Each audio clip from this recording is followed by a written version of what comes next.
Hello friends, എല്ലാവരും സുഖമായിരിക്കുന്നെന്ന് വിചാരിക്കുന്നു. എല്ലാവർക്കും എൻ്റെ റെസിപ്പീസൊക്കെ ഇഷ്ടപ്പെടുന്നുണ്ട് എന്ന് അറിയുന്നതിൽ വളരെയധികം സന്തോഷം. ഇന്ന് ഞാൻ നിങ്ങൾക്കായിട്ട് കൊണ്ടുവന്നിരിക്കുന്നത് എഗ് മസാലയുടെ റെസിപ്പിയാണ്. സാധാരണ ഉണ്ടാക്കുന്ന എഗ് മസാലയെക്കാളും വ്യത്യസ്തമായിട്ടുള്ള എഗ് മസാലയാണ് ഇത്. അപ്പോൾ ഫുൾ വീഡിയോ കണ്ട ശേഷം എന്നെ കമൻറ്റ് എഴുതി അറിയിക്കുക ഇത് നിങ്ങൾക്ക് ഇഷ്ടപ്പെട്ടോ ഇല്ലയോ എന്ന്.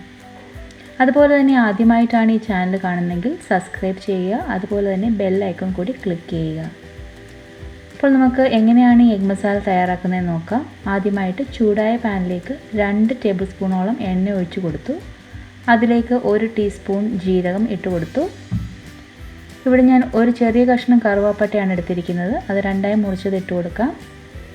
3 വറ്റൽമുളക് ചെറുതായി മുറിച്ച ശേഷം ഇട്ട് കൊടുക്കാം. അതോടൊപ്പം 5 ഗ്രാമ്പുവാണ് ഞാനിവിടെ എടുത്തിരിക്കുന്നത്. 3 ഏലക്കായ ഒന്ന് ചതച്ചത് കൂടി ഇട്ട് കൊടുത്താൽ എന്നിട്ട് അതെല്ലാം കൂടി ഒന്ന് മൂത്ത് വരണം. ഇപ്പോൾ അതെല്ലാം കൂടി ഒന്ന് മൂത്ത് വന്നിട്ടുണ്ട്. അതിലേക്ക് നമുക്ക് വളരെ പൊടിയായിട്ട് അരിഞ്ഞു വച്ചിരിക്കുന്ന 2 സവോള ചേർക്കാം. അതിലേക്ക് ആവശ്യത്തിനുള്ള ഉപ്പ് കൂടി ചേർത്ത ശേഷം നന്നായി വഴറ്റിയെടുക്കേണ്ടതുണ്ട്. ഒരു ലൈറ്റ് ബ്രൗൺ ആവുന്നിടം വരെ നമുക്കിത് വഴറ്റിയെടുക്കണം. ഇനി നമുക്കിതിലേക്ക് ചെറുതായി മുറിച്ച് വെച്ചിരിക്കുന്ന 2 പച്ചമുളക് ചേർക്കാം. എരിവനുസരിച്ച് നിങ്ങൾക്ക് പച്ചമുളകിൻ്റെ എണ്ണത്തിൽ വ്യത്യാസം വരുത്താം. ഇതിലേക്ക് 2 ടീസ്പൂണോളം ജിഞ്ചർ ഗാർലിക് പേസ്റ്റാണ് ഇട്ട് കൊടുക്കുന്നത്. ഫ്രഷായിട്ട് അരച്ചെടുത്ത ജിഞ്ചർ ഗാർലിക് പേസ്റ്റാണ്. ഇനി പച്ചമണം മാറുന്നിടം വരെ എല്ലാം കൂടി നന്നായിട്ട് മിക്സ് ചെയ്യുക. അതിനുശേഷം നമുക്കതിലേക്ക് 2 തക്കാളി പ്യൂരി ചെയ്തുകൂടി ചേർക്കാം. ഇത് നന്നായിട്ട് കുക്ക് ചെയ്തെടുക്കേണ്ട ആവശ്യമുണ്ട്. അതിനായിട്ട് നമുക്ക് 10 മിനിറ്റോളം ഇത് ലോ ഫ്ലെയിമിലിട്ട് കുക്ക് ചെയ്യാം. ഇടയ്ക്കിടയ്ക്ക് തുറന്ന് നോക്കണം, ഇല്ലെങ്കിൽ അടിക്കൊന്നും പിടിച്ചു പോകരുത്.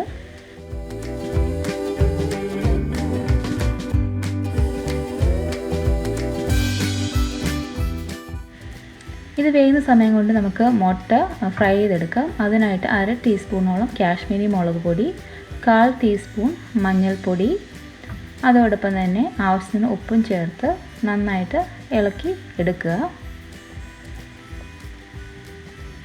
ഇനി ഇതെല്ലാം കൂടെ നമുക്ക് മിക്സ് ചെയ്ത ശേഷം മുട്ടയിൽ തേച്ച് പിടിപ്പിക്കേണ്ടതുണ്ട്.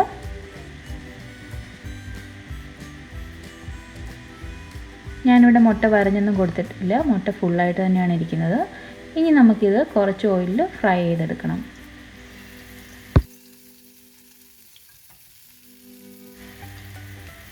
നമുക്കിപ്പോൾ മുട്ടയൊക്കെ നന്നായിട്ട് ഫ്രൈ ചെയ്ത് വന്നിട്ടുണ്ട്. അപ്പം നമ്മളുടെ തക്കാളിയും ഓണിയനും എല്ലാം കൂടെ നന്നായിട്ട് കുക്കായിട്ട് വന്നിട്ടുണ്ട്. ഇതിലേക്ക് നമുക്ക് 1 ടീസ്പൂണോളം കാശ്മീരി മുളക് പൊടി ഇട്ട് കൊടുക്കാം. 1/4 ടീസ്പൂൺ മഞ്ഞൾപ്പൊടി ഇടാം.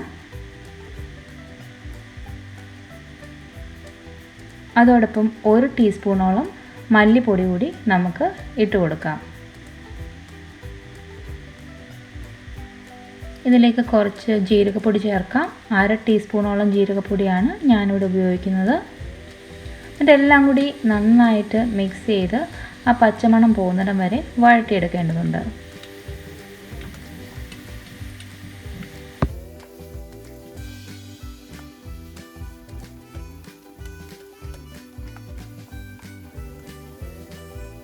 അപ്പോൾ നമുക്ക് ഈ മിക്സിലേക്ക് 1.5 ടീസ്പൂണോളം കടലമാവാണ്, അത് വെള്ളത്തിൽ കലക്കിയത് കൂടി ചേർത്ത് കൊടുക്കാം. ഇത് ചേർക്കുന്നതുകൊണ്ട് നമ്മളുടെ കറിക്ക് നല്ലൊരു കൊഴുപ്പൊക്കെ കിട്ടുന്നതാണ്. ഇത് ഇളക്കി നന്നായിട്ട് ആ പച്ചപ്പൊക്കെ മാറണം, അതുവരെ നമ്മളത് ഇളക്കി കുക്ക് ചെയ്യണം. അതിനുശേഷം അതിലേക്ക് വാം വാട്ടർ കുറച്ച് ഒഴിച്ചു കൊടുക്കാം. നിങ്ങളുടെ കൺസിസ്റ്റൻസി എത്രയാണോ വേണ്ടത് അത്ര അനുസരിച്ച് വെള്ളം ഒഴിക്കാം. അതോടൊപ്പം ഉപ്പും നിങ്ങളുടെ ടേസ്റ്റ് അനുസരിച്ച് ചേർക്കാവുന്നതാണ്. ഇനി ഇത് നമുക്ക് അടച്ചു വെച്ച് ഒരു 5 മിനിറ്റ് കുക്ക് ചെയ്യാം. ഇപ്പോൾ ഏകദേശം 5 മിനിറ്റ് നമ്മൾ കുക്ക് ചെയ്തു. ഇനി ഇത് തുറന്ന ശേഷം നമ്മൾക്ക് നേരത്തെ ഫ്രൈ ചെയ്ത് വെച്ചിരുന്ന മുട്ടയും അതോടൊപ്പം ഉള്ള ആ എണ്ണയും മസാലയൊക്കെ കൂടെയുള്ള മിക്സില്ലേ അതെല്ലാം കൂടെ അങ്ങോട്ട് ചേർത്ത് കൊടുക്കാം. ഇതെല്ലാം കൂടി നന്നായിട്ടൊന്ന് ഇളക്കി യോജിപ്പിക്കുക. ഇതിലേക്ക് ഏകദേശം 1 ടീസ്പൂണോളം കസൂരി മേത്തി അഥവാ ഫെനുഗ്രീക്ക് ലീവ്സാണ്, അത് നന്നായിട്ട് പൊടിച്ചിട്ട് കൊടുക്കുക. ഇനി 1/2 ടീസ്പൂണോളം ഗരം മസാല കൂടി നമുക്ക് ചേർക്കാവുന്നതാണ്. ഇനി എല്ലാം കൂടി നന്നായിട്ട് മിക്സ് ചെയ്ത് യോജിപ്പിക്കുക. ഇനി ഒരു 3 മിനിറ്റ് കൂടി നമുക്കിത് കവർ ചെയ്ത് കുക്ക് ചെയ്യേണ്ടതുണ്ട്. അപ്പോഴേക്കും നമ്മളുടെ എഗ് കറി റെഡിയായി കിട്ടുന്നതായിരിക്കും.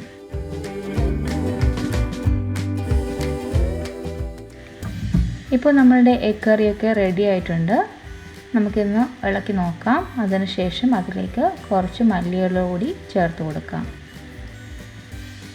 സ്വാദനുസരിച്ച് നന്നായിട്ട് പൊടി ആയിട്ട് അരിഞ്ഞ മല്ലിയിലയാണ് ചേർക്കുന്നത്.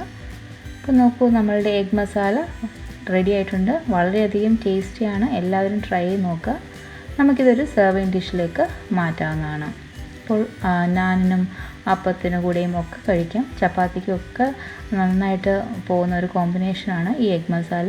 എല്ലാവരും ട്രൈ ചെയ്ത് നോക്കുക. അടുത്ത പ്രാവശ്യം പുതിയൊരു റെസിപ്പിയുമായിട്ട് വരുന്നവരെ എല്ലാവർക്കും എൻ്റെ ബൈ. Take care. അതുപോലെ തന്നെ എനിക്ക് തരുന്ന സപ്പോർട്ടിനും സ്നേഹത്തിനും വളരെയധികം നന്ദിയുണ്ട്. ഇനിയും അത് കണ്ടിന്യൂ എന്ന് പ്രതീക്ഷിക്കുന്നു. അടുത്ത പ്രാവശ്യം ഒരു പുതിയ റെസിപ്പിയുമായിട്ട് വരുന്നവരെ എല്ലാവർക്കും എൻ്റെ bye. Stay positive and be happy. അപ്പോൾ എല്ലാവരും ഈ ഡിഷ് എൻജോയ് ചെയ്യുമെന്ന് വിചാരിക്കുന്നു. നിങ്ങളുടെ ഫ്രണ്ട്സും ഫാമിലിയൊക്കെ ആയിട്ട് ഷെയർ ചെയ്യുക. അതുപോലെ തന്നെ നിങ്ങളുടെ കമൻസും എന്നെ എഴുതി അറിയിക്കുക. Thank you.